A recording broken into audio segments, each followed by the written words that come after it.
मेहकर लोणार मतदारसंघातील शेतरस्ते विकासाला आता वेग मिळणार आहे।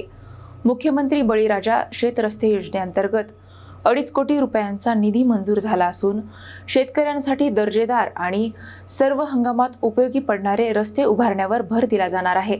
मेहकर लोणार मतदारसंघातील शेतरस्त्यांच्या विकासासाठी महत्त्वपूर्ण पाऊल उचलण्यात आले आहे। आमदार सिद्धार्थ खरात यांच्या अध्यक्षतेखाली मेहकर तहसील कार्यालयात झालेल्या बैठकीत मातोश्री पानंद रस्ते योजना आणि मुख्यमंत्री बळीराजा शेतरस्ते योजनेच्या कामांचा सविस्तर आढावा घेण्यात आला।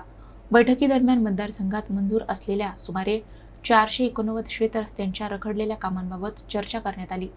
ही कामे तातडीने पूर्ण करण्याचे निर्देश संबंधित अधिकाऱ्यांना देण्यात आले।